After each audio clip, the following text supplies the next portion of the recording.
Hey Ian, you ready? You bet I am. What are we talking about tonight? And talk about guns? If it's not a 30 cal, I'm not in. Jeez, mate, that's not very inclusive. Have you seen Jono? Hey Jono, you ready? Well, God knows where he is, mate. He's probably caught up in the neighbour's wire again. You ready to go? Let's do this. Mate, I'm ready. Let's crank it up. Righto then. Welcome back, listeners, to another episode of the Hunters Campfire, where we're going to talk about all things hunting and the great outdoors. And we'll probably throw in a few tips along the way. You want a tip? Say it once, say it 1,000 times. Goats love rocks. Or a few things about deer. Mark, what do you reckon about deer? As a deer hunter, I love hunting pigs. Well, that's about as useful as I expected it to be. Oh, check it out. Here comes Jono. He's being chased by the neighbour's dog. Okay guys, let's get this started.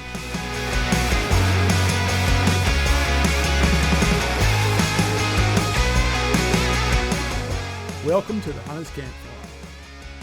Pull up a chair, get comfortable. It's time for the Hunters Campfire.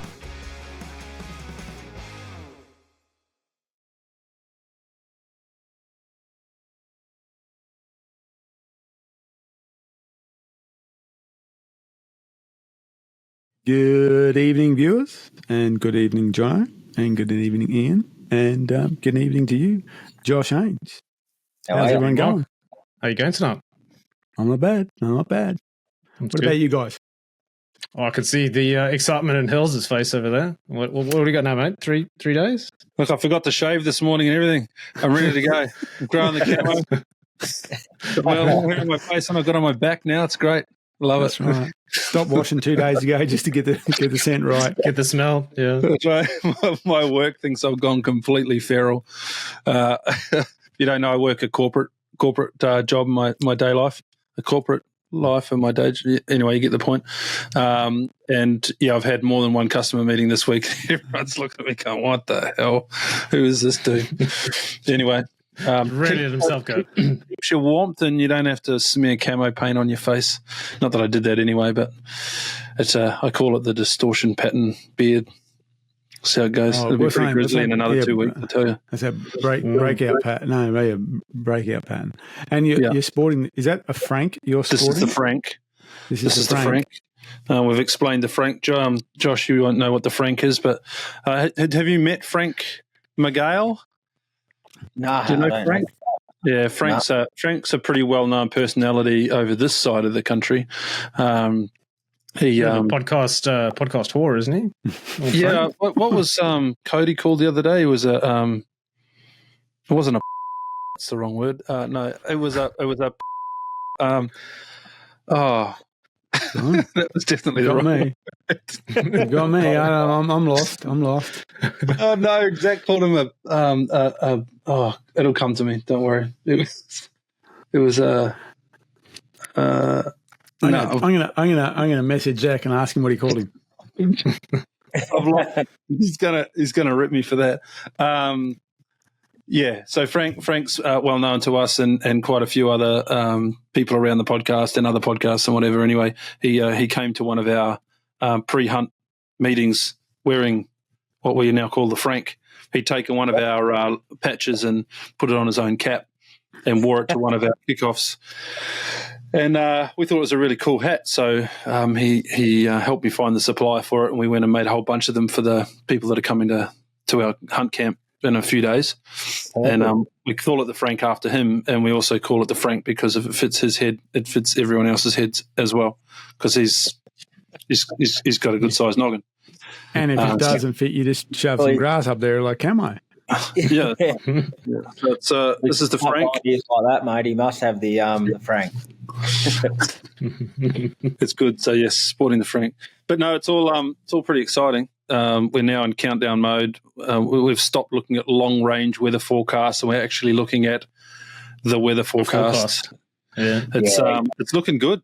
Like, it's looking really good. It's funny though. Nundle is a place that doesn't. Well, it's not Nundle really. Hanging Rock is where we're checking the forecast, because Hanging Rock is up at 1,200 meters elevation, something like that. Camp says 1,200. Yeah, 1,200. Up to 1,300. The weather forecast. that feeds it comes from something like 600 or 700 meters. So where it says it's 7 degrees, it's more like 3. And this morning it was 1 degree. Yeah. He's a podstitute. Podstitute. That's the word. It's not a podstitute. I know it's one of them. Thank you, Zach. Thank you. And I'll tell him that we've just name dropped him. Yeah, very good. So anyway, it's going to be cold. We're going to have a couple of stormy days, going to have a couple of wet days, but that's all perfect for deer hunting. Resets the scent, gets the animals moving around. It's going to be such a good time. I'm looking forward to it. Is it fired up over your side of the country, Josh? It's been going all right. It's not too bad, but there has been on private properties and that over here, because that's all we can hunt. The helicopters are definitely getting into them a bit too, which is right now. Yeah, they're flying around this week. All week they've been flying. So what a shitty time to pick, right? Well, why not if you're going to kill deer, it's not. Purpose. Yeah, they always pick her up, mate. So they come out. Right. Not if you're going to kill deer, it's not. Yeah. Well, if you're trying to hunt out there and you've got a chopper flying around, it's pretty hard. That's right. But if your intention is to shoot as many deer as you can, then this is if from a helicopter. Then technically, this is probably the best time to go. Yeah, when they're all starting to bunch up. Yeah. That's what they right. target. So someone, I reckon, had a bit of an idea around the rut, and they say, the stags and does and all that will be together. So get into them. That's it. They're bunching up. The stags are being stupid, stand out in the open, making noise, We've been trying to make a fair bit of noise. Jake Nicholson's been doing a brilliant job for all of us guys over here and trying to support that as best we can to try and get it stopped. And even just let us guys have a go in the parks or something like that. Come up with a balloted system, or even that thing we were talking about before in New South Wales. The R license and book in and do something like that. That works really well over there. So, well, certainly we've spoken to a number of the people that have helped organise the R licence over the years, and I know some time ago they offered the full suite package, like the whole thing, the booking system, the whole processes, like the whole thing up to Queensland. Queensland didn't want it, and they've done nothing with it. But if you get the ear of someone over that side of the country that is willing to, go through it and understand it and figure it out, certainly don't rule out reaching out or trying to get a contact inside DPI in New South Wales, because they seem to be more than happy to help other states start the same sort of thing. So it just depends on who you're talking to and whether that's a feasible conversation to have. But reach out if you're looking for contacts, because we could probably help. Yeah, no, I will, mate. Because it's just a pity that they don't even trial it. Like, they should trial that. Give it a go. Like, it's not going to work. How do you know? No one's tried it. Yeah, you just trial it in every state and see how it works. The other thing is too, even if they focus on one area for that short period, and then go back and assess it. See how it went. The other thing is too the idea of what works. I think that's one of the problems is what works. Regulated hunting doesn't wipe out species. What it does is it turns something that's not worth a lot into something that's worth a lot. Exactly. It's like if you were to come up to someone who had a business and say, all that stuff over there that you think's no good, I've got a whole bunch of blokes here who are going to pay for it. And they're going to spend lots and lots of their own money to come in here and take care of it for you. And all they're going to ask you is the opportunity to do that. If that was a normal bit, you go, mate, go for it, Yeah. I've got more crap in the back. You can take that if you want. That's the whole thing. That's what would literally happen. Absolutely. And then you got guys hitting gun shops for ammo. Well, that's it. And that's it. It's not some guy turning. It's not some guy turning up on a push bike. It's a guy's going.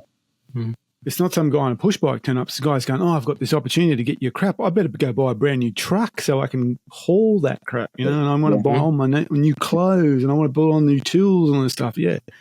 There's a massive market they're missing out on. Yep. And then people just getting around each other and making it work as well. Like, there's the community. They're losing that as well. So, hunting community for us guys is where it's at as well over here.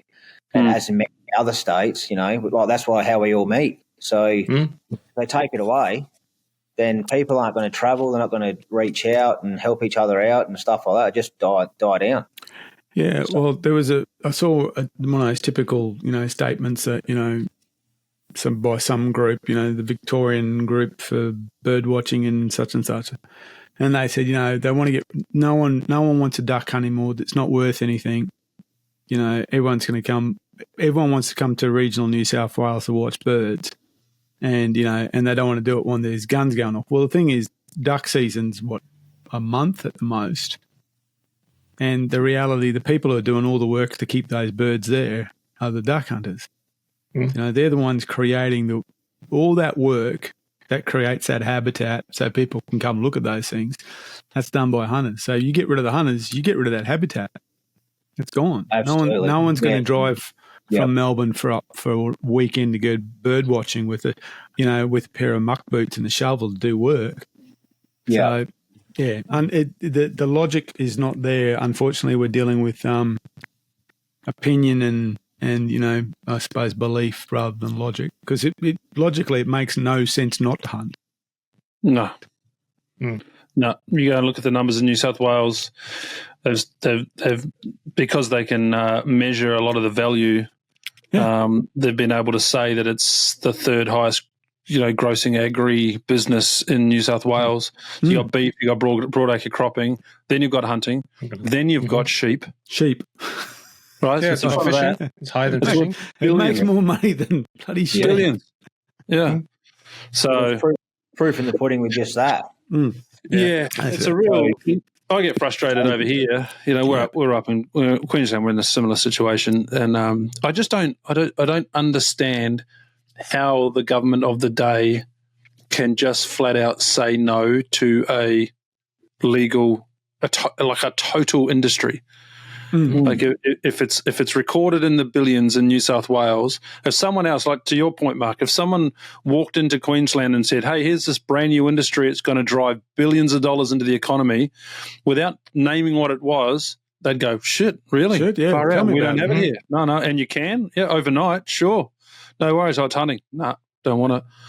And it's not even just a new industry. It's like this state states that you have a problem.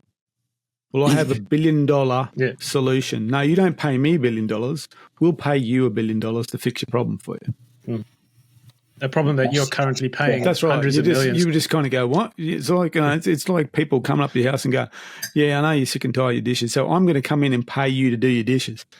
And you go, "What? Yeah, no." And look, guess what? I'm going to bring my own gear too. I'm going to bring my own gear. I'll bring my own water. I'll bring my own scrubbing brush. And I'll come in and I'll be happy. And if there's more mess, tell me about it because I'll go do that as well, And we'll take the rubbish home. That's it. And then I'll take it home with you. And I'll book and I'll bring my mates next year. I won't be driving around. I'll just be walking around. That's it. It makes no sense good for the environment. Yeah. It's very little emissions. Yeah. No, it's this conversation. It just rolls you up. Yeah, that's it. It does. You just kind of go, just flat. Okay, let's move on. Yeah, let's get so what's happened, boys? We've already messaged Zach. We know that Cody's a podstitute. I think that's a very good call, by the way.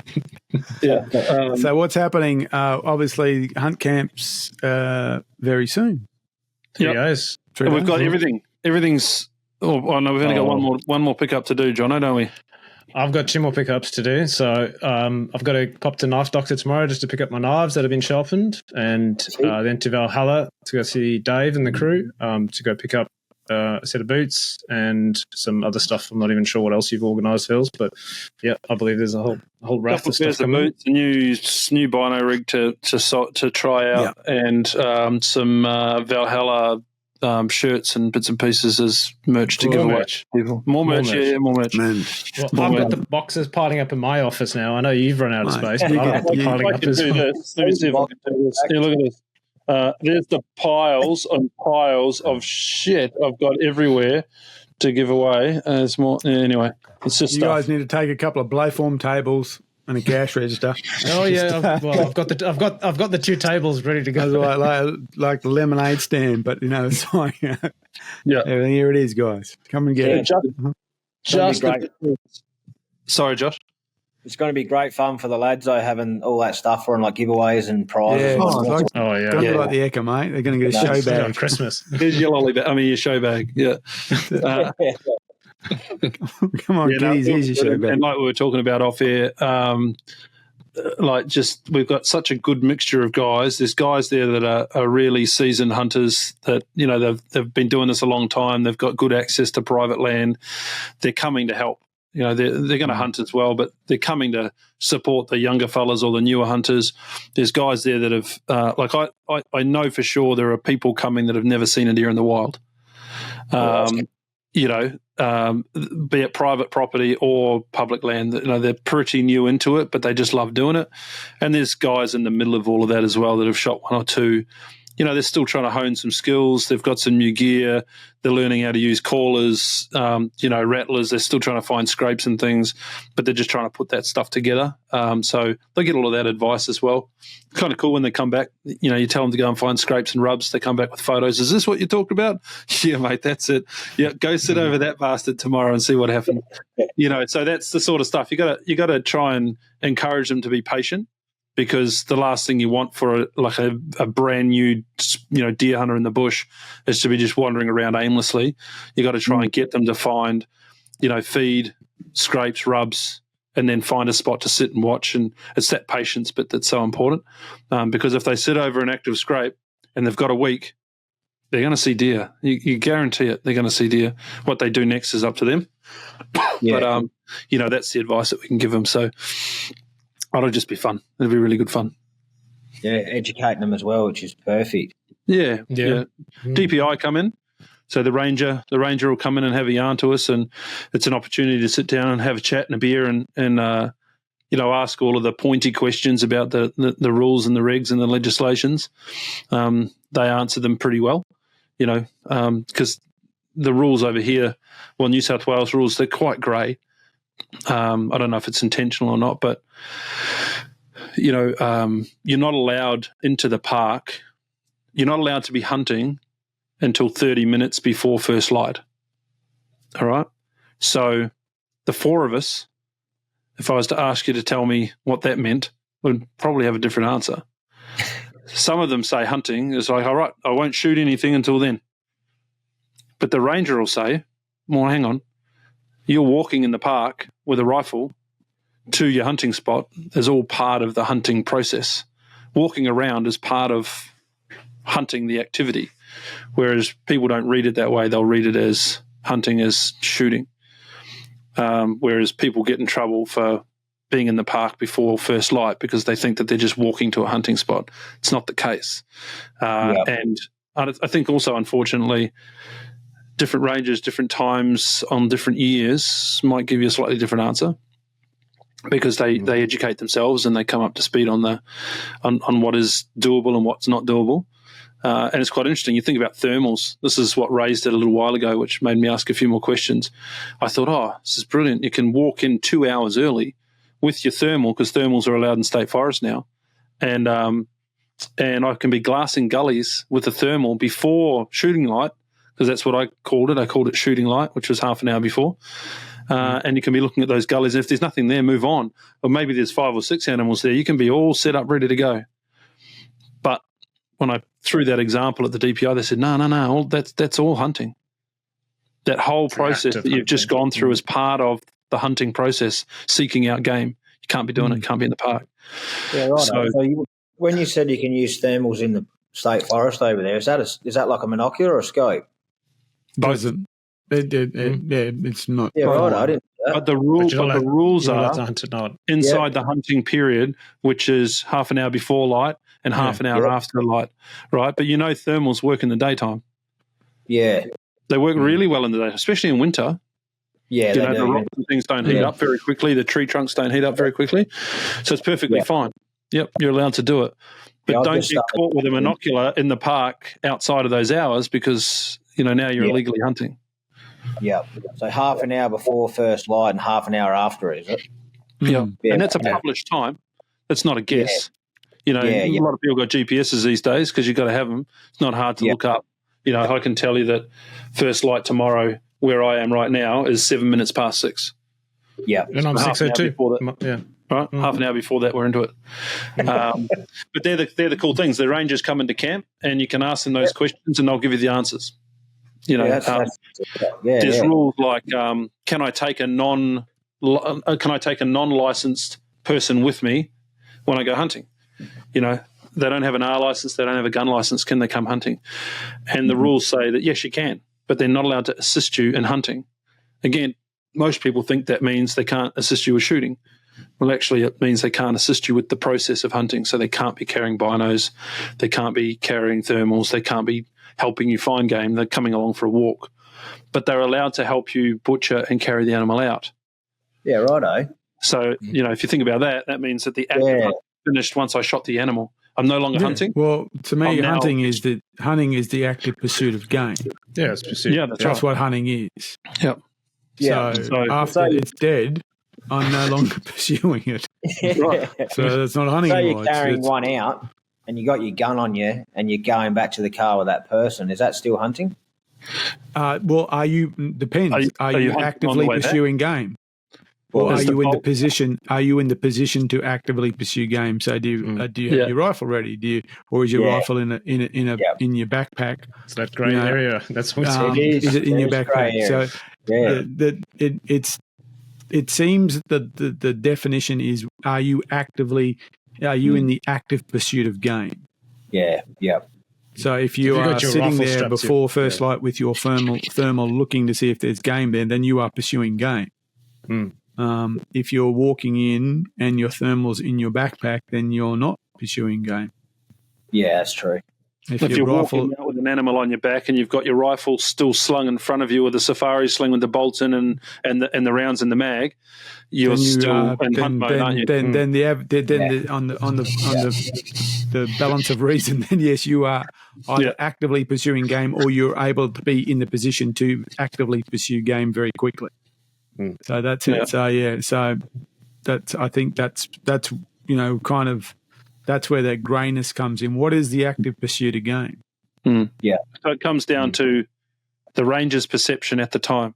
So you would have heard the term looks like shit, smells like shit. Well, what reasonableness if you're alert, if it's right. If it quacks like a duck and it swims like a duck and it flies like a duck, it's pretty good duck. So I had a mate of mine that was in there the other day, and he was walking back to the car, and the ranger had left a note on his car saying he wanted to have a conversation because the private property guy just across from the park had captured 2 hunters on his land on video. And he rang the ranger, and the ranger came up. He saw one car parked there and assumed it was me mate and his friend. Yeah, so when the mate and his friend caught up with him, he said, "Oh no, it's not you guys. You've got different camo, and you're a different shape and size to what we've got on video. So it's not you."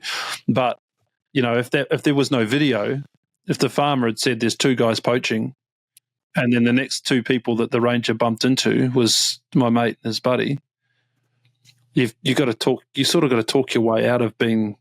Or you get your GPS, or you get your snail trail out and say, so much. There's so much to it, which is great. Which is why it's so good to have the ranger come into camp. They're super friendly guys. They want hunters in the park. They're not there to be a pain. They're certainly there helping you out. So if you get on good terms with them, they'll tell you where they're seeing the bucks. They've got cameras everywhere. They know what's going on in the park. So they're good guys to talk to, and they come into camp, have a yarn to us. So it's good. I take my son with me. I take my son with me. He doesn't hunt, but I take him with me each year. So when you book in with your son, do you have to say that you booked in with your son? No, because he's not hunting, so he's not booked in. He doesn't. As far as the hunting is concerned, he doesn't exist. He's just a park. He's a visitor to a park, which doesn't require any kind of notification that you're visiting that park. But what I do is I put him in Blaze. Yeah. And because he loves Blaze, by the way. He wears this bloody neck wrap everywhere and a Blaze camo hat. Yeah. But he loves Blaze. But I put him in Blaze because for the fact of that. And and we talk, we talk about hunting. we talk about it a lot, but he's not active hunting, but he will. I think this year is the year he can actually get his junior R license. I think it's his. Yeah. I think it's So that's the next step. But is that teenager or is that 12? 12. Yeah. So he'll go junior. So we're starting that process. But yeah, he was 6 when he first park he went to. Yeah. Yeah. So he's just not active hunting. He carries a backpack, but it's got his own food in it. He's got his own gear in it, that kind of stuff. But he's not actively hunting, so we're pretty right. And last year I took a mate in as well. He's coming to another state forest hunt. Who, he's not a hunter, but he just he just loves it he loves the being. He's one of those guys who loves being in camp and being around it. So he comes along as well. The social aspect, yeah. It's good you can still take someone with you as a helper or whatever, and don't have to hunt. Yeah. Don't even have to like it if they don't want to, but at least they can still go. Yeah. Because for a time you couldn't do that. You could. There was this weird thing like they couldn't touch the animal at all. That they couldn't have anything involved, but they did change that. They changed that they could help with the carry out. Yeah, well, that way you can get it all out if there's two of you. Inside the animal. Yeah, well, mostly fallow and reds. Down south there's some sambar and things like that as well, so they're a bigger carry. But I mean, it's the rules are reasonably sensible. Again, they're just some of them are a bit vague, and blokes are like it's open to interpretation. I'll interpret it the way that suits me the best. I like it at the whole, when the whole COVID thing showed up, and you had one camp saying, you just can't go hunting, and the other one's like, hunting's exercise. You're allowed to exercise. Hunting's exercise. You read those rules how you want to read them so you can see. And this is no different. Hunting's not exercise, guys. You exercise while you're hunting, but it's not an exercise. Come on. But fishing was, yeah. That's what we do best. Make it suit ourselves. Anyway, that's coming up. Before we hook into your story, though, Josh, one other super exciting thing that happened today. I picked up the new 694. Oh yeah, you shot it today, did you? So I took that down and gave it a run. I've been shooting a less than ideal, a great Beretta shotgun, but not a comp gun. It's a field gun, and I swapped that out today for the 694. I went down and did a fitting in Melbourne, and it came up here. I picked it up yesterday down the range, practice day today. Had a couple of rounds just to figure out how it shot. I don't know if you're into clays or not, but new gun, new feel, new everything, new sight picture. Had to figure out how it was shooting, where it was shooting. Gave it a couple of rounds just to figure out how to position the beads so I could track the clays, and got that figured out. Had a quick rest, went straight in, shot my 25 clean, didn't drop a clay. So she's very excited. Very excited about that. Are you doing duck season with it? I might do duck season with it one day, but right now it's all about the competition. So it gets me going. Chasing play. How did it feel fitted? Oh, mate, it's like before it was fitted, and this is the thing. There were two guns I was looking at: 694 DTL, which is it's designed for clay target shooting down the line. And then the other option that I was looking at was one that had a step rib on it. I don't know if you know the step rib. It's a higher rib gun. It's got a higher Monte Carlo stock. Yeah. And I really wanted that.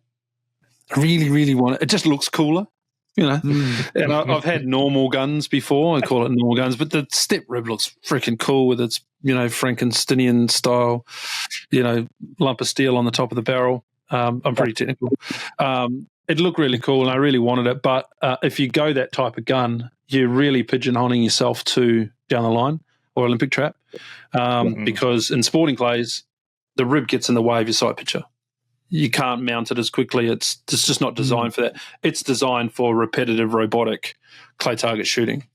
So I had to say no to myself, because the concept with what I want to do with the shooting is to showcase to anyone who's interested the whole range of clay target shooting. So we'll start with down the line. We'll do a bit of sporting. We'll do a bit of skeet. We'll do some Olympic trap. We'll do some tower. We'll go around all the disciplines and we'll show people what the sport has to offer. That's the concept behind it. So I had to do something that was a little bit multi-purpose. But when I went down there and did the fitting, we got some videos coming out shortly of the fitting. Because if you go and buy one of their guns, any of the breeder range, you can go and do personal fitting with them. They don't charge you for it. You just got to get down to Melbourne, and they stand you up in front of it. They do the fitting. So I picked the gun up. Yeah, it felt like a nice gun for sure, but the difference after the fitting was incredible. It stands you upright. The sight picture is perfect. You're looking down the barrel at the 2 beads in a figure 8 configuration, if that's how you like it. Like, everything's done. You go down the workshop, they drill that bead hole in, like they're drilling into your brand new gun. just hoping they make that hole straight. You know, I know. Byron's a bit of a legend. He knows his stuff. Yeah, he does. Like, it's just a really great experience. And they spend so much time and care. Like, you know the product. You've been around them for long enough. You know, they put a lot of care into the build and the design and the hand shaping, all of that sort of stuff. They put as much care into you, is what I could say. Yeah, it's pretty special. So it came in. It was perfectly fitted. We went down and shot some clays and had a great time this afternoon. So, yeah, I'm pretty stoked with the whole result. You can't argue with that, especially 25. Yeah, that's good. Yeah, I mean, I used to shoot pretty well before, but getting a new gun, it's always a bit nerve-wracking because, you know, they're all quite different. Yep. And you've got to get it fitted properly. Otherwise, you're just chasing those 1 or 2 drops every time, and you don't know why. And you know, they've got this thing in their guns now, the Stelium barrels that they have, 3 different grades of barrels, I guess you could call it. And that I guess conditions the shot into the right choke pattern as it comes through the barrel. So you have chokes at the end, but the Stelium barrels keep the consistency of the shot through the barrel as it exits, right? And the difference between a non-Stelium barrel and the Stelium Plus barrel that this one's got, out of sight different. So I was shooting with a non-Stelium barrel and I was breaking clays. Like, I was still doing 23, 24s out of 25 every time with this sporting little gun, which was great. But the clay would break into, you know, half a dozen pieces. Smash, off it would go. Right, really cool. Yeah. Today, every one of them, they'll just turn into dust because the consistency of that of the pellets that were coming out of the barrel were just so perfect. So is it multi-choke down the barrel or something? I'd have to. I'm quite interested in this now. Well, I took a video of it, so I'll post it up and you can watch it. No, more the fact that but you didn't take a video of what's happening inside the barrel. I want to know what's happening inside the barrel. No, but they've got the barrels cut in half, and the guy that I was doing some video work with while I was down there explained it, and he explains it better than me. But essentially, they have Stelium, they have Stelium Plus, and they have Stelium Pro, right? And that's the grade that they're in. The DT11s have Stelium Pro, and that allows them to basically condition the shot for the full length of the barrel. Whereas the one that I've got is the Plus. It's 3/4 of the length of the barrel, and the Stelium Standard just has got 1/4 of the length of the barrel. So I know the technology that's in it maintains the shot pattern to a better consistency depending on the quality of the barrel you buy. And like I said, it's noticeably different. These clays today, I had a spotter behind me today just trying to see where I was shooting. So I was shooting the clay out, and as I was trying to figure out whether I was shooting, you know, under it or over it and how far, I had him stand behind me, and he was able to see you breaking the bottom of the clay out. So I'm obviously shooting low, so I had to adjust my barrel to suit. And then now I know I've adjusted my barrel up, and it can now adjust the cheek piece up, so I don't have to make that adjustment later on. That's the concept of it. But once I got onto him, 25, just dust, completely dust.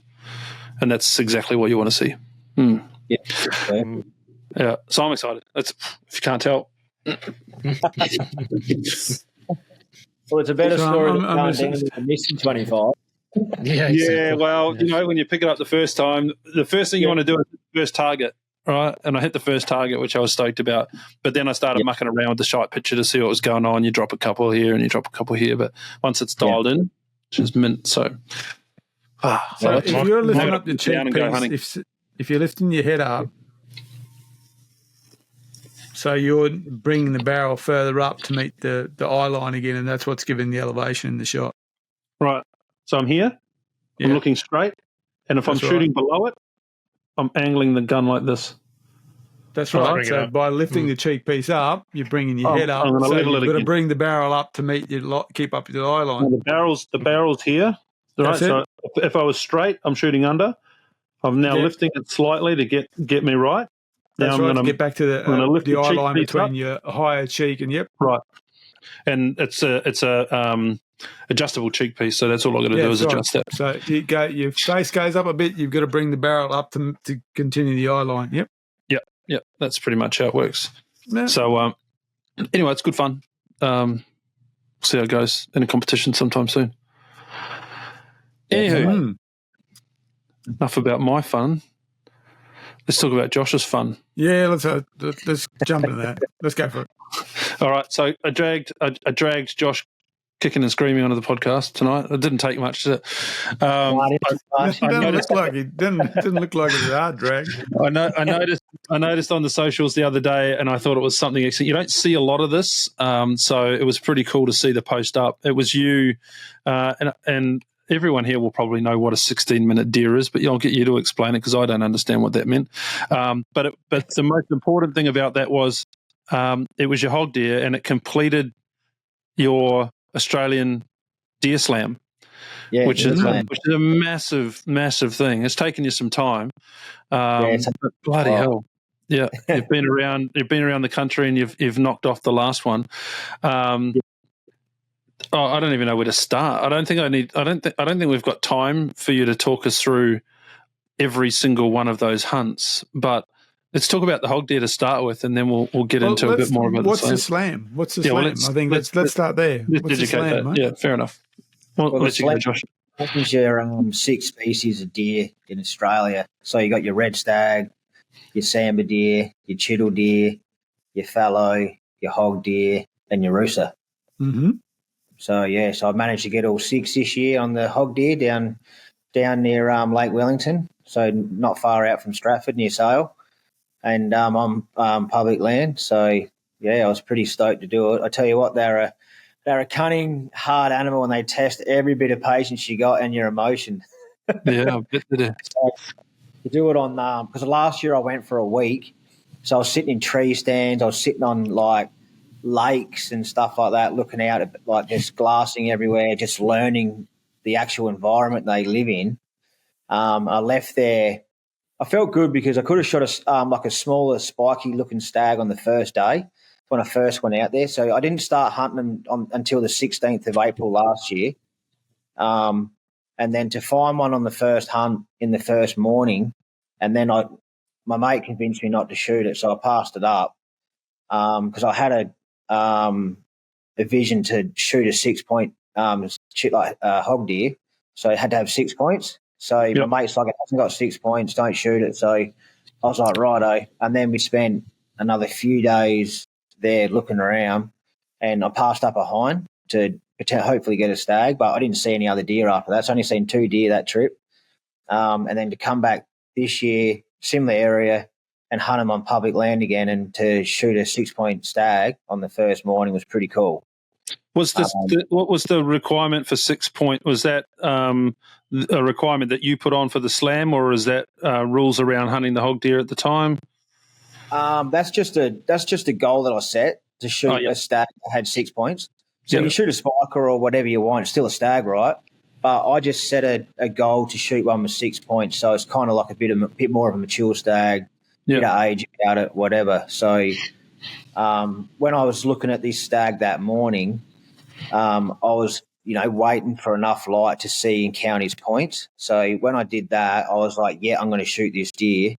So I made the decision, I pulled the trigger, and then it's just ran straight into the thick bush. So I actually couldn't find that deer for 5 hours on that first day. Wow. So I'm like looking around for this little deer in the bush that's thick as for 5 hours with me mate, and I was just like, I don't think we're going to find this deer. And this other fella came down and gave us a hand as well, and we're all looking for this deer. So I said to my mate Sean, let's just forget about it for a bit. We'll go back to his place, have a coffee and that, and reset, and then come back with his dog. So we did that, came back later on in that day, and we were looking around the same spot. We were tracking blood for 150 metres, and then 50 metres on from there, his dog, about 40 minutes later, found my deer, but I had walked past it that morning and missed it by 20 metres. It's funny, eh? I told a story about a fellow that did the same. It took me 4 days to find it, and I would have walked. The only reason we found it was because we saw a pig walk off it, and a bunch of crows circling around it. Man, I was within 20 metres of that thing for 4 days. I just walked around and around it. There was like a band of trees in the centre of this clearing, and I walked all around the clearing, around the trees, and I feel your pain, man. Oh man, that would have been. I mean, mine was a fallow buck. That was important to me, but this was sealing the lamb off for the second year. Right? Wow. Yeah. So not only was it sealing the slam, but, it was my first ever hog deer I put a shot at, and I knew I hit it because when it went across this opening that I had, it was like a bullet. So I had the shot on its shoulder, I pulled the trigger, and I saw the hit because it's only on 3 power because they're only real close to you. And I thought I was just going to be on the other side of there from where it went, like laying there dead. But nah, it went about 200 metres. So we tracked blood for 150 metres, and then I walked past it that morning, like I said, and just missed it because it's so thick in those scrubs there in the bushes. It's like swampy marsh stuff. You can't really get through it that well. But when I found it, mate, like my whole body, relief, excitement, nerves, everything every emotion. Yeah. Oh, all the emotions came out. I nearly cried, actually, to be honest. And she was full on. And then I was just like, far out. This is what I wanted, and it's done. So I've completed my slam plus shot at the first free range public land hog deer, and that. So I was pretty stoked with that. My mate was stoked for me, and then then you got the weigh-in side of it as well. You got to register your hog deer once you shot it, so you got to tag it on its right leg and go between the cartilage, where you got to wrap the tag around the bone. So I did that, and then I saw that. You go through the back tendon, don't you? Where you would normally hang it up. That's right. That's right. Yeah, where you'd hang it, but you got to go around the bone side. The GMA guy told me I did it right, so that was cool. But I looked on the piece of information paper that they give you on how to do it all, because I didn't want to stuff any of that stuff up. So, you're allowed to gut the animal there, but you got to take the whole animal back to the weigh-in place to get it measured and all that stuff. So, like it's not a Sambar, eh? Yeah. Well, I think you pick it up and put it in your backpack, mate. But so, what did it weigh? It was 36.6 kilo. Wet. Yeah. Yep. So that was the whole animal without the guts. It's not very big. Yeah. Is it? It's like a U. Yeah, it's a bit heavier than I thought. I thought that'd be less than that. It's bigger than a muntjac or something like that. Yeah. Yeah. So even though that it weighed really well, it didn't feel that heavy when you grab the whole animal and carry it out by yourself. It didn't feel that heavy. Yeah. But I was surprised it weighed that much. But, Snake Island, that the GMA officer was saying they only weigh about 28 kilo. Yeah, so were you there this year, were you? Snake Island? So, no. I was on public land at Lake Wellington, down near there. Yeah, so I thought you might have been at both. Yeah, yep. I think that's the only place in the world you can hunt them on public land. Yeah, it is. So it's really weird, isn't it? That's the only place you can. Yeah, the only place you can hunt a hog deer in the world publicly. It's mind blowing, isn't it? Just that one coastline there.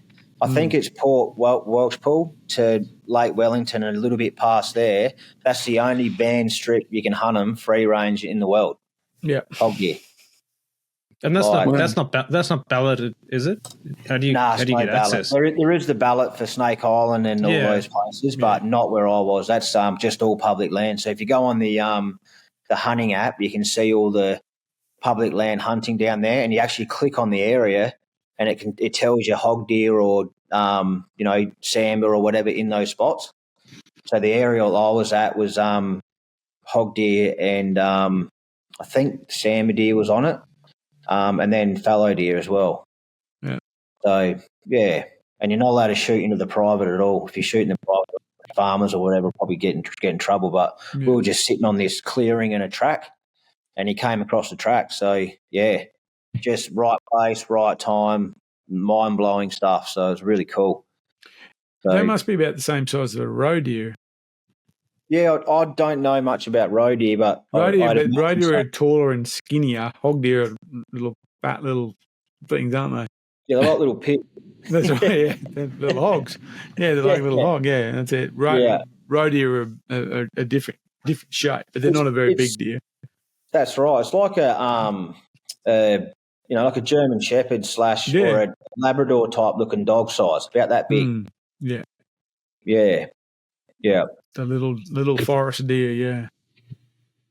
Pretty cool. No, it was pretty amazing. Like the whole day from when I first went out there in the morning, like first light, and then shot that deer and then lost it and then found it, to then when I took it into GMA and got the weigh in and the tag in, whatever you call it, to that afternoon, mate, I was absolutely like so wrecked from that experience.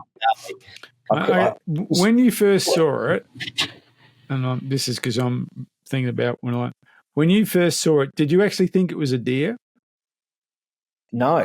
No, that's it. So when I first saw a muntjac, I went, that's not a deer.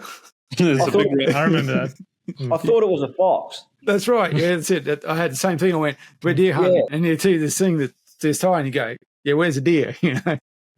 Yeah. I was waiting really for weird a red deer to walk out, you know. Yeah, it's really weird that when you see that, when you realise deer, from elk down to something like that. Yeah, it's a really weird experience. A massive bull elk and a hog deer stag next to each other. The bloody hog deer could ride in a bull elk's, antlers. Yeah, that's right. Yeah. Yeah, it's a really weird experience when you see that. How they got that set up down there and the public land system and that, and even the people that we met and ran into in that whole, because I was there for 4 days, just the people were so positive, happy, encouraging, helping, and, and respectful. It was just brilliant. And GMA, how they got that tag ballot assist or whatever the tag system is really good as well. Like for people just to go online, get their hunting permit, apply for their tags, get them and go down there. Anyone can do it. So it's the whole thing just blows my mind how good it is, especially to go down there and shoot one. There's pockets of hunting in this country that work really well, aren't there? We were talking earlier about New South Wales. This area they're accepting of it. Victoria's, they're I'm not going to say all of Victoria is, but there's a good hunting culture down there as well. You jump over to New Zealand, they've just got it. It's nice to hear that there are other areas outside of the heartland of Victoria that are, communities have wrapped around it. Absolutely. So what were you hunting with? The rifle. 300 Win Mag I shot it with. Holy moly. Yeah. It's a big rifle. Yeah. Big caliber. Surprised you weighed 30 kilo. And he still went 200 meters. If that deer carried that slug for 200 meters, you shot super deer. Yeah, I shot it a little bit back because it darted across the track real quick. It moved really quick. So that was a little bit of my bad, but I didn't give up on finding it. So I was very happy to find it. But his liver, his lungs, and the back of his lungs and that were all blown out. So I don't know how he went that far. Yeah, they're just a strong deer. So I got information and feedback from a lot of people before I went because I asked them about what caliber should I shoot it with. They all said use the biggest one you got. Because if you shoot it and it goes into that thick bush, good luck finding it. And I experienced every bit of it. Oh, right. Wow. Yeah. With the 300, smash it. Yeah. Yeah. Smash it and let the taxidermist fix it up for you. So I caped it all out and that, and after I did my weigh in, I didn't realise it, but the guy said that you can actually cape out your deer. So if you find it say you shoot it in the morning, you can cape it out. You're just not allowed to cut the head off. So you have to have the whole deer intact, but you can take the cape off the animal. So I didn't know that. I just thought it was gutted only, bring the whole thing in. You got to leave the pizzle and the balls and everything on it. Yeah. I wanted all that stuff on there for the weight. Yeah. But yeah, I got that back and caped it all out and stuff like that. Cape's perfect.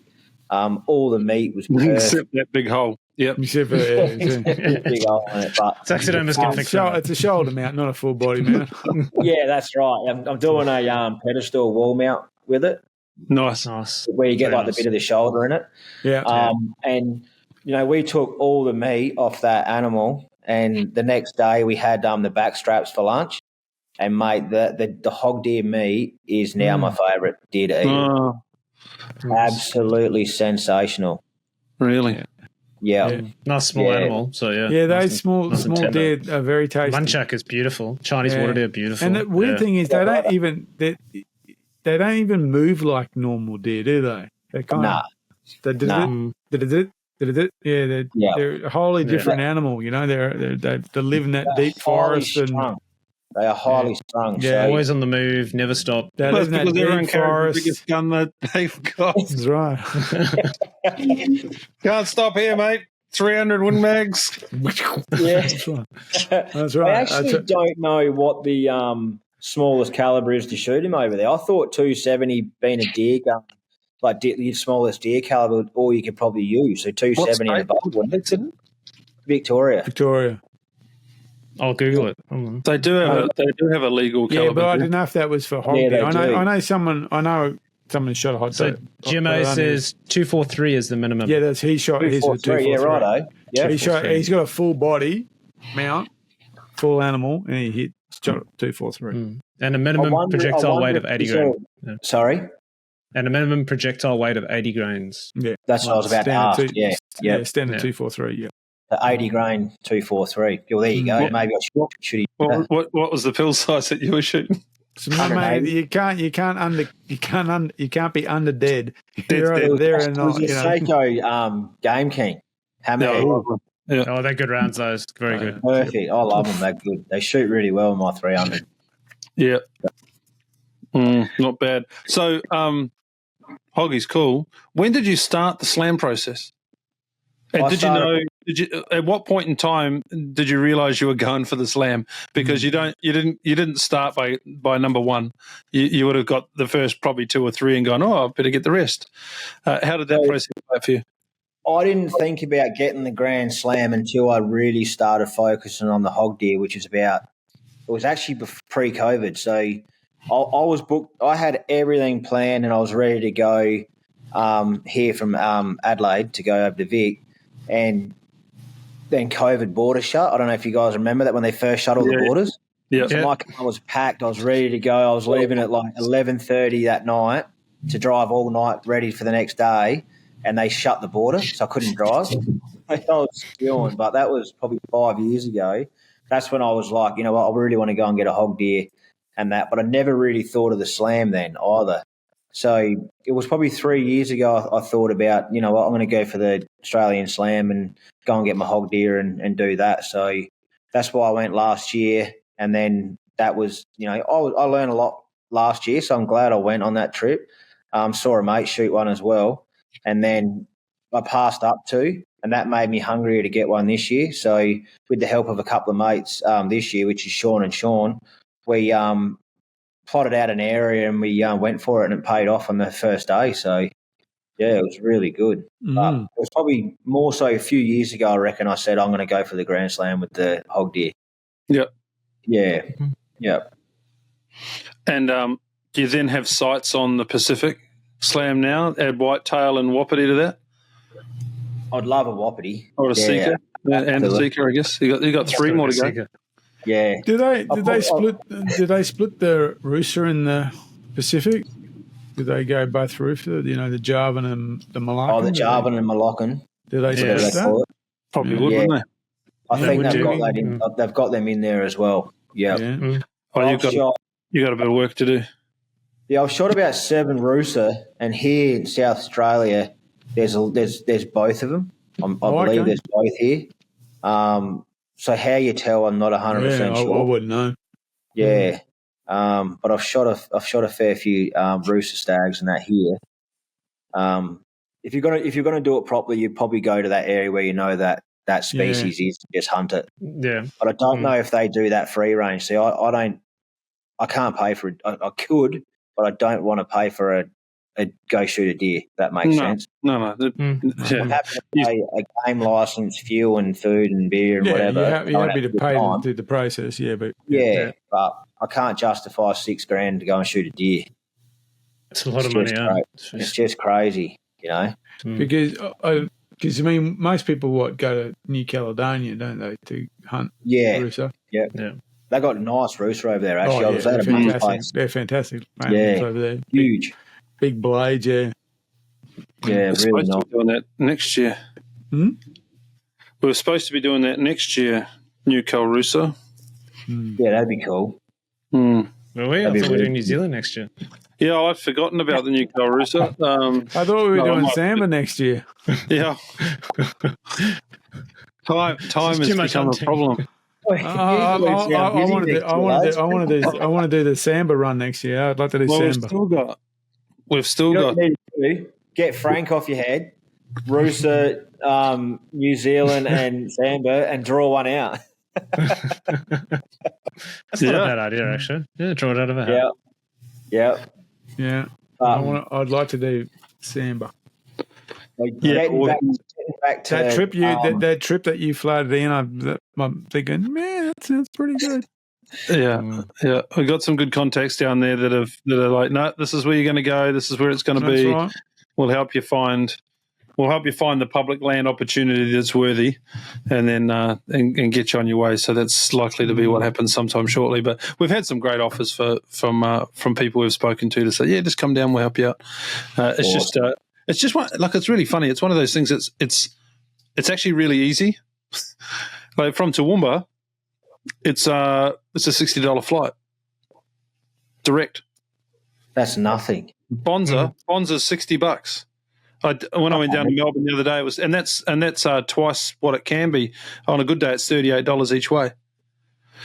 I know. So there's no excuse. It's just that far out. Yeah, there's no excuse. There's no point even taking ignition on in your car. No. Yeah, well, if I did that, I'd pay more for parking. That's I paid $100 and something bucks for parking. That's right. Yeah, that's right. You pay more airport parking than you pay to get on the big silver jet to fly. The cost is time. Time away from family, that sort of stuff. Yeah. We've got this big trip coming up next week. We're heading north for Buffalo in September, and we've got 3 or 4 other hunts in between all of that. So it's going to be a busy time. Next year, we're just trying to plan. We're trying to think about a hunt camp in Victoria rather than up this way, so that people can go down and get the resident experts down there to come in and help them get onto the Sambar. The majority of the people that would come on these camps, they're not chasing stags. They're certainly not going to turn them down. But to be able to go down to Victoria and shoot a Sambar, female, calf, whatever, any one of those options is going to provide you more meat than a fallow, and that experience is just brilliant. So, flick lures for trout in the rivers. Yeah. Well, that's what we usually go to Bright, and you're not even. But I don't know if you know Bright at all, but between Bright and the hatchery is just on the road on the way out of Bright. It's probably only not even 5 minutes. But where we hunted was between the hatchery and Bright. Like, we're not even out of the 80K zones. It's that close. It's so easy. It's just a matter of going and doing it. So, yeah, we'll get it sorted out. But next year's be another big year. For sure. Your Chital, Josh, was that in South Australia? I shot that in South Australia, on a private property. Yeah, okay. I didn't know you guys had Chital. Yeah, we got a fair few Chital here, but the numbers have plummeted a fair bit just through the chopper culls. But I used to hunt on a property down the southeast, and the mate of mine had a fair few on it. So I actually shot a 30-inch Chital on that place. But we let him go. We let him go for a fair while to get to that size, and try to get the herd to grow a bit bigger. And then when we heard that property was gone, we went out and shot one each. So, and managed to find 2 good ones. So mine was 30 and my mates went 28. Yeah. Big Chital. Nice Chital. Yeah, Chital deer. So that's up there for me. I haven't shot a Chital. I've shot Rusa. Yeah, okay. Yeah, I love a Chital. Chital and Sambar for me. It's up there. Sambar as well. Yep. I'll have to try and get down there next year and go and play some Sambar with you. That'd be cool. Yeah. September's a good time of the year to hunt Sambar. Yeah, we've heard that. Both times I've been down there in September, and we've had every opportunity to take him. My first experience on a Sambar stag he was 5 metres away. He just stood up straight in front of me, and I didn't know what the hell to do next. I just stood there and watched him. Just awestruck by it. And then it took 3 steps and tumbled off down a cliff, and that was the last I saw of him. He didn't tumble, he ran. Just absolutely awestruck. Just so dark. Like dark pelt, dark antlers in a dark forest next to a dark tree. Everything was just like, and it was late in the afternoon. I just couldn't believe what I was seeing. Yeah, there was no raising a rifle. I would have hit him in the nose. They definitely shock you when they just pop up like that, don't they? Oh, yeah. They're big animals. They are big animals. Yeah, yeah, for sure. Oh, that's really good. What? So now you've completed the slam. Is there an anticlimax going on here now? What's next? You're just helping other people out down your way, because you do a fair amount of that with the Fallow access and things that you've got. What's the next challenges? I definitely enjoy helping people get onto the deer and achieve their goals of whatever species they want to target.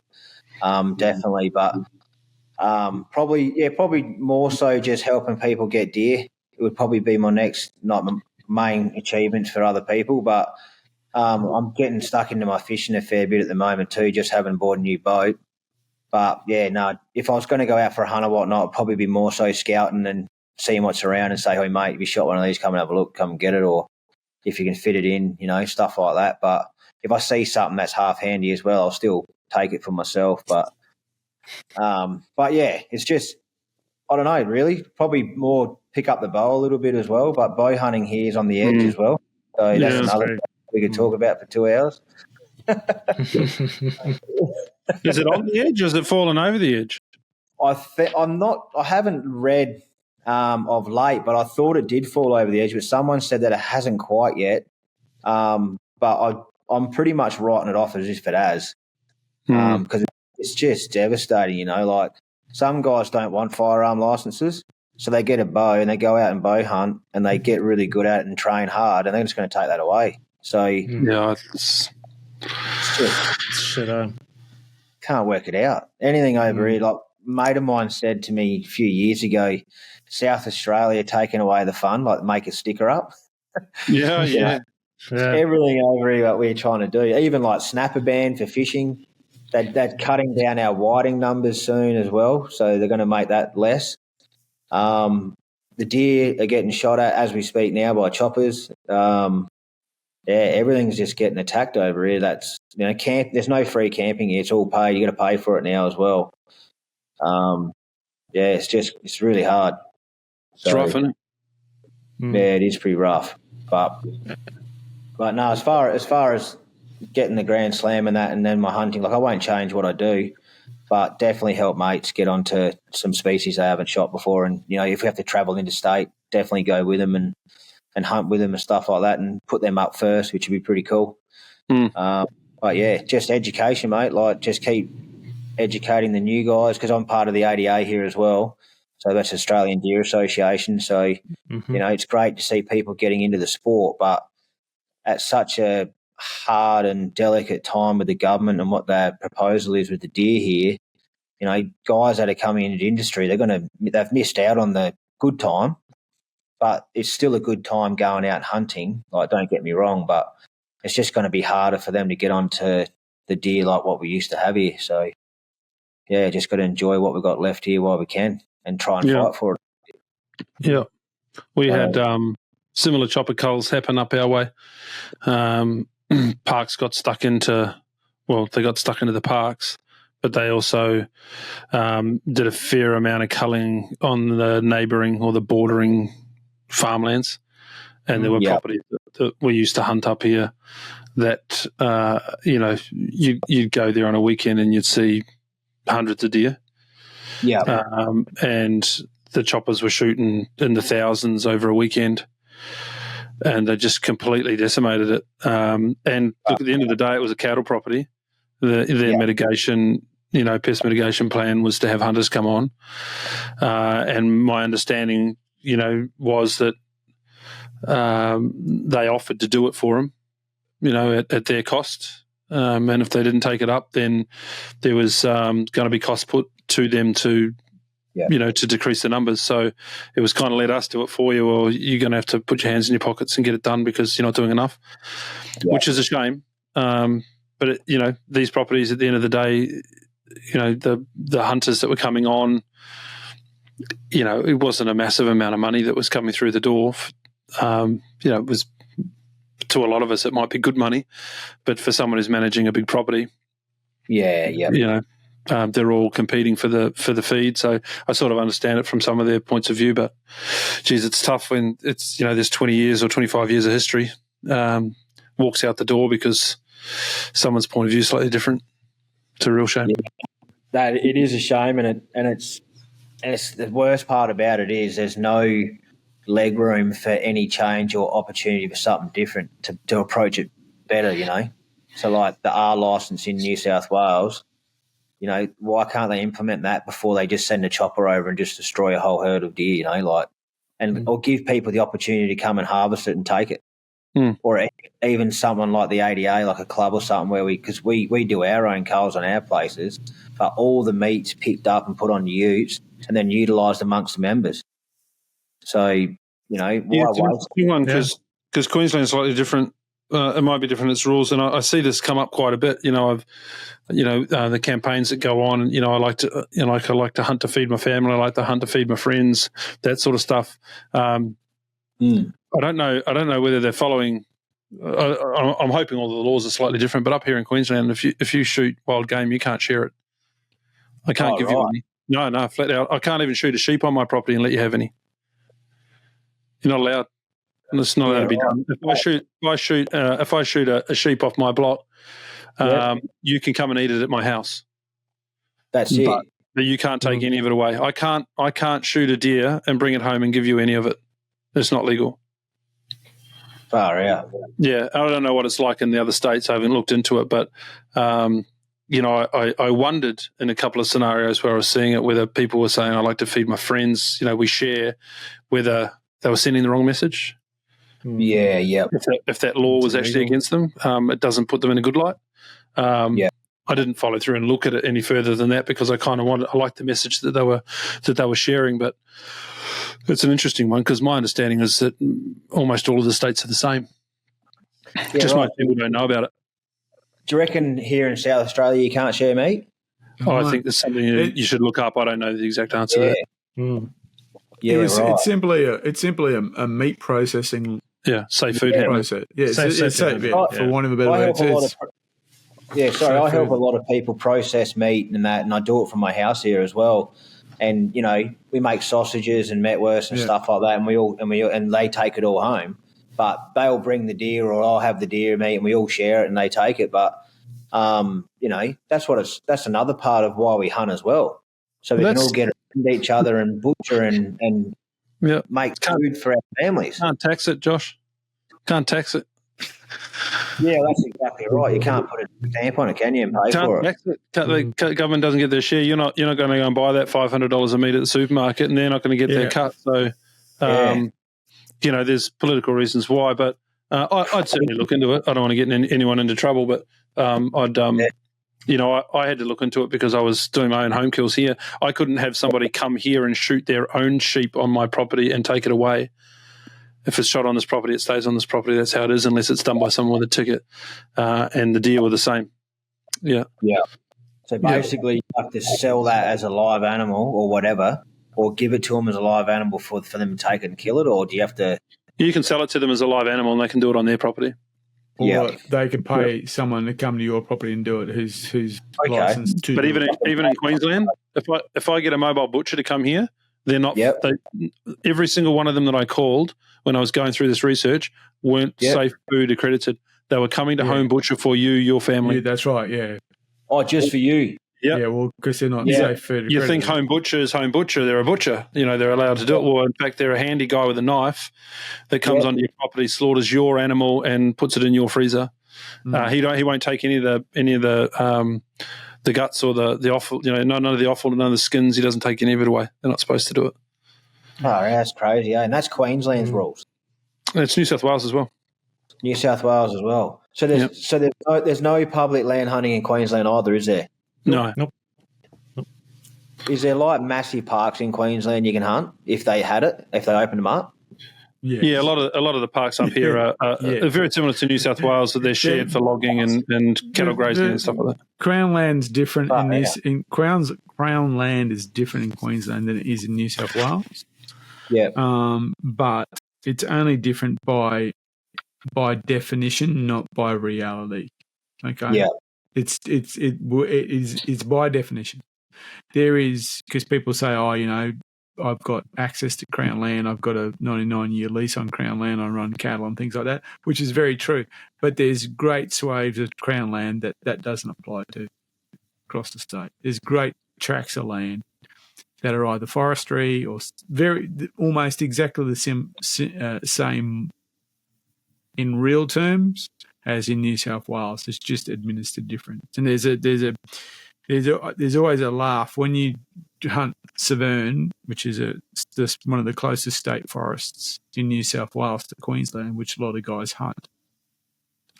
If you come from Brisbane, you go through Inglewood and you drive through on both sides of the road is state forest, and you'll see goats. Yeah. You drive past them goats and cross over a border, and you see state forest that kind of looks just like the state forest you left. Yeah. But you can shoot them goats. It's crazy, isn't it? There should be that's it. It's not like this state forest is completely different. It's pastoral land. There's you go through.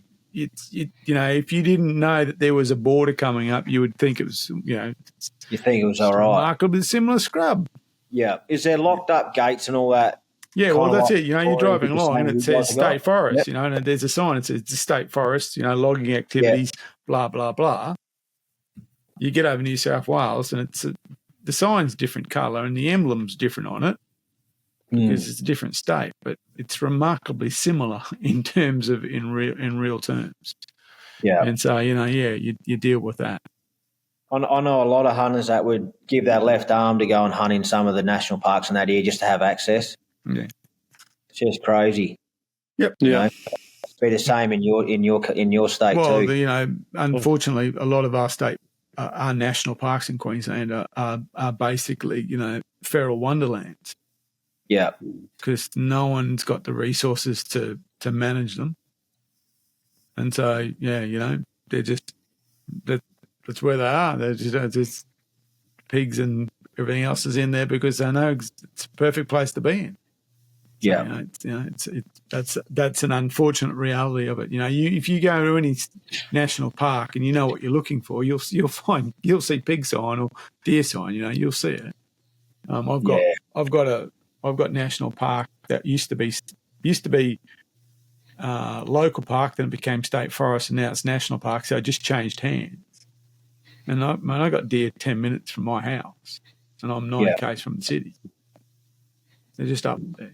People say, they're there. I was saying to you on the way home when I was having a chat to you in the car. I was driving past where all of the wild deer are around the city. Yeah. They're just up in this hill here. You drive past them, see them all the time. They're everywhere. They're there. I mean, I've been up there. I've been up there walking around the reservoir because and seen the sign and kept following it, and sure enough, there's deer, and I've seen pigs up there. And in fact, there's a kind of story about the last guy who was because there's a reservoir and it's the oldest reservoir in the state, just up the road from me. It was built before Queensland was actually a state, and it had like a keeper, a guy who lived on the reservoir, lived in the house provided by the state, and looked after the place. He was like the groundsman or whatever you would call it for the reservoir. Yeah, yeah. There's a local book about the local area in the 70s. In that book, it tells about him getting on his horse and going out, and he used to knock the pigs on the head. He'd ride up them, he'd ride them down and bang them on the head. And he was controlling the pigs just up there in the 70s with a stick and a horse, So, yeah, they're there, mate. They're there. They're everywhere. That's it. One day, maybe. You never know. That's it. Something's got to change. Well, they've put bass in the reservoir, so when I'm paddling around in my kayak, I might be able to see the pigs on the side of the back. That's one thing they did do here in South Australia, actually, is they opened up all the reservoirs for fishing. Yeah, well, that's what's happening. Yeah. They were, for forever, they weren't. They were off limits, but... That's right, same they as got here. opened up about 10 years ago. This one got opened up, and one of the associations been stocking it. It's kayak only. Can't put a motorboat on it, but it's literally at the door. And so, me and my mate are watching it because we're probably going to get back into kayak fishing and go chase bass up the top of the street. Cool. That's fun. Bass fishing. That's what they did here as well. It's all kayak and that, but they stock the reservoirs with fish as well. So, something as simple as that, work, no dramas. With the right system, it could work here, I reckon, the same way as hunting deer. Well, mate, look at trout. Trout are this kind of elevated creature. They're an introduced species. Yeah, they've got seasons and everything else. Stuff. You don't do this, you don't do that, you can't do this. It's trout. Whereas carp, on the other hand, that's right, it's carp. Well, they're the devil's fish. You can't eat them. Can't eat them. Thousands of them over here in the rivers. Thousands of them. Yeah, well, I hadn't seen a lot of carp because most of the waterways around here are estuarine, so you don't tend to see them where I am. I mean, they're around, obviously. And when we were hunting with Joey and Gemma down Bathurst, I saw carp, in that where they, they're at the water, their fins are out of the water, and they're stirring up the. They're stirring spawning. Up. I mean, there they are. The bastards are right there, and you can see they were big fish too. Because you wouldn't be able to bow fish there, would you? Oh, that part of that was classed as a headwater or whatever it is. You can, you can bow fish, but there's a definition of what kind of water you can. And that area, I believe, would have been defined as bow fishing area, and it would have been an easy bow fish because they're literally the dorsal was out of the water, so you didn't even worry about refraction. That's fun. Unreal. Yeah. Before we let you go, is there anything left in the rut for you this year? Still got a bit of hunting to do? Yeah, I've still got a little bit of hunting to do. I haven't hunted South Australia yet. I've only been out once and checked my trail cameras and that, saw a few reds and some fallow. But I've come straight back to work from this trip I just had, and it's pretty busy, but I'm on call for work like tonight for the next week, and then the weekend after that I've got 4 days off, so I might be able to get out, and it'll be late rut, but I'll be able to get out and run some feet over the ground or go for a fish. So I've got to work out what I'm doing, but I probably will head out and go and see what's running around, I reckon. On call, on small, whatever. And you've been around this obviously for quite a while. You've probably been through more than one generation of gear. What are you currently running? What's your current rifle and scope package? I've got the Predator 8, the Steiner. Good scope. Yeah, it's really good. So I've got that dialed out to 400, like with the adjustable turret on the top, and I'm using the Vale Alpine 300 Win Mag in the ticker. Yep. Oh, okay. Which is really nice. Yeah, I love that gun. It shoots really well, and using Seiko ammo as well. So the combination of those three, it proofs in the pudding with what I shoot. So it shoots really well. Everything's generally shot. So yeah, she's real smooth. Perfect gun if you're looking for a good gun. Those higher end model tickers are perfect, but if you can afford the Seiko as well, the S90 is not bad. Oh yeah, we had. Do you remember that fun we had at the Breda Dealer Day, Josh? That was good fun. Mate, how good was that? Oh, we went. That was so much fun. We got to shoot everything that day. Everything that day. Yeah, it was so funny when I was down there when I was doing the shotgun fitting. I was saying hooray to the guys. I said, "This has got to be better than Dealer Day." I've had the whole place to myself for 2 days, like everywhere. Like the whole joint. It was just me and the staff, and I had the warehouse, I had the workshop, the warehouse. We had the tours. We went down. They got a range on site, so we got to go to the underground bunker and do some stuff. And it was just unreal. And I was saying to Scott on the way out, I said, "This has got to be better than Dealer." He goes, "No, mate, you didn't shoot enough." Yeah, Dealer Day was carnage. A lot more. It was carnage. Different experience. But it is a pretty cool spot down there. Definitely worth a look. What about? Have you got any new gear that you've brought into the kit? Because you're chasing fallow and reds like we are. I'm just curious for the listeners. What's packed? The only thing that I changed up was the Steiner binoculars with the rangefinder in it, built in. LRFs. Oh yeah, LRFs. Yeah, the LRF. So that's awesome. That's so good, eh? Yeah. Flick them up, check your range. There's no second guessing what you're doing. So you just range, dial, shoot. Yeah. So what bino are you putting them in? Sorry, mate. Do you use a bino harness? Yeah, I've got the Spiker bino harness. Yeah, the LRFs fit? Yeah, they fit in there perfect. Snug as a bug. Yeah. Yeah, snug and a bug, but loose enough to just drop them back in and carry on. Because that is, I have mine, but it's quite small. Yeah. Right. So, what brand? Oh, that's the Badlands one. No, this is Twin Needle. Okay. Yeah, push edge. Yep. Yeah. But look how tight it is. Yeah, that is tight. So for those that aren't listening, those that are listening and not looking, Twin Needle bino rig that fits the LRFs, but like I've got to muck around to get them in and out. It's not quick. I can muck around with them a little bit. It's not ideal. So it's probably my favourite bino rig I've ever had, but the LRFs are just that bit too big. So are they the 10 buys? Yeah. Yeah. So that's the same ones. I don't think there is anything other than 10 buys at the moment.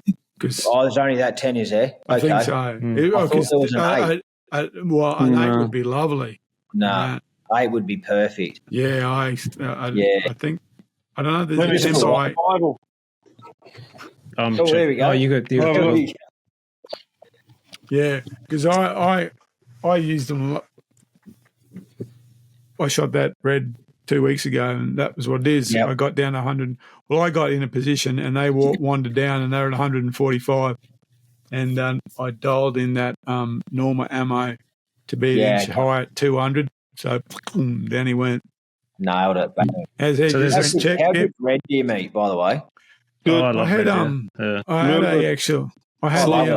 it's like drinking a Shiraz compared to a Merlot. No, compared to a Pinot, I should say. It's just got that strength and about it. I've had friends over on last Saturday night, and they and their son wasn't that. He was a bit dubious about it, but he's a convert now. Yeah, yep. So according to the sorry, mate, you go. No, I was just going to say it's not hard to convert people into the red deer meat, mate. So that's pretty good. Yeah. What's your go-to when you're cooking red meat? When I say red meat, I mean red deer meat. You got a signature recipe that you follow? I don't have all. It's pretty easy. It's just the piece of steak, red deer steak, thumb thickness, and then just salt. Yeah. Good. Just salt on it. Yeah. I like your salamis look good though. Your salamis look amazing. Yeah, they are that good as well. They are really good. I'll have to make some one day and bring it. Actually, I should bring a heap for that Sambar hunt that you do next year. Yes. Yeah. That's a good all right. That is a good idea. To answer the question, there's only one size of the LRFs. Yeah. There's another set of binos that I've had here for a while. I've actually lent them to someone that's heading over to Stewart Island, and that's the Steiner Navigators. That's these big ass things. Oh yeah, that's the. They are definitely not something you want to be lugging around. They're the pyros, yeah. But the good thing about them is their autofocus. Mm. Yeah, okay. So no matter where you look, it autofocuses regardless of the distance. When I see that shape of binos, I think of bird watching. Yeah, that's exactly what I think of. Yeah. That shape, that pyro shape, Steiner basically run the world in regards to nautical binos. That's it, mate. It's them or no one else. And years ago, Beretta sent me like 5 pairs of binos to review, and I kind of went, man, this is going to be a bit hard because, you can only say so much about binos. But one of the pair was those big naval-style ones. Yeah. And I tell you where they did work really well. They work really well when you had them in the car. And if you're like driving along and you went, there's something up there, because that auto ranging, you just kind of get out and went. They're beautiful. They were really good. That's it. They were really good for just kind of initially seeing something and kind of going, it's up there. And you leave them in the car. But they were perfect if you were a place where, like, you had a quad or something like that, and you were driving along and you'd see something, you want to have a check out before you went off on foot. That's when they were really, really useful. Yeah. So they're comfortable, they're big, they're massive, and those auto ranging is really interesting. Yeah. So I've lent them to a mate who we helped get a BRX package with an aim point on to go to Stewart Island. Because if you haven't done Stewart Island's whitetail, everything's very close, and it's very instinctive shooting because you're seeing these things, 30, 40 metres away, fleeting through the undergrowth. So often you're getting them at a really quick, got him as he's on the track, like you were talking about with your Hoggie. But the majority of what they're doing over there is glassing down the coastline. So they come out of camp and they look down the kilometre of beach that they can see in either direction. So big binos are good for that. And then the other thing they're doing is they're doing a hell of a lot of sit and watch, like you were talking about again with the Hog Deer. They'll find a good vantage point in the bushland, just off the beach, and they'll watch, that 200 metres, off the beach, that band that goes all the way around the coastline. So do a lot of sit and look. So they're not walking around these big binos. They staying in that hut on the coast there, on that beach. They're staying at a hut that's just up off the beach. There's quite a few of them. Yeah. I've seen a fair bit on YouTube of that area. It looks unreal, eh? Oh, it's beautiful country. If you're patient enough to be able to do that sit and wait game, when I say that, you walk into the bush, you sit and wait for 4 or 5 hours, and then you walk back out on the beach and look at all of the dance party hooves that are been up and down behind you. But if you go and sit there and watch the beach, you're not going to see anything. Like they are real ghosts, these animals. But the point of those binos, I think, because of the way they are, the eye strain doesn't exist as much. No, you've got and I think they're perfect for that. Just sit and watch big spaces. I think they're really good. If it's overcast and dark, which on that video I watched of that area was, having that bigger lens to let a lot more light in too, which makes it a lot clearer. Yeah. Identify and stuff like that would be perfect for that. So we'll see how he goes with those. But it was either that or he was going to have to go and buy another pair. And, by the time he's bought rifles and rounds and tickets and that, I was taking pity on him. Yeah, it's good. That's like, how you asked me with that post about the Hog Deer, why are they the 16-minute deer? Yeah. You get 10 minutes in the morning to shoot one, like when they're moving around, like from feeding areas and that back into the bush, like game trails and crossing tracks and stuff like that. You get about 10 minutes in the morning. And then if you're sitting on a spot in the afternoon, you get about 6 minutes in the afternoon to try and get one before it goes dark. Was that a common term, or is that a Hainesy term? What's that, sorry? Is the 16-minute deer, is that a Hainesy term, or is that a common hog deer hunter's term? Oh, that's just what I called them, because through my last year and then this year, it was just like you only get a fraction in the morning and a fraction in the afternoon to basically harvest one, unless you're sitting in a tree stand all day and they move through the bush there, past your camp, going back to bed, or something, or past your hunting spot, back to bed. But I sat in a tree stand for probably 2 hours on this hunt. But last year I sat in a tree stand for like 5 hours each day, and that's hard doing. Yeah. All right. Well, I'm glad I'm probably not the only person who saw your post and went, "What the hell is he talking about?" 16-minute deer. It's your own phrase, so that's cool. Yeah. Awesome. No, that's really good. Any other questions, fellas? No, it's great, mate. No, all good. I think we've covered it. I think it's awesome, mate. It's good that you've shared it all on the socials. People really pick up on that stuff, and you'll have a bunch of people now that are looking at ticking off the slam themselves. Well, I tell people to do it, absolutely. If you can, just get out there and keep going for it, and you'll get it. And just reach out to people that have done it or are willing to help you and ask for information or get them to take you out.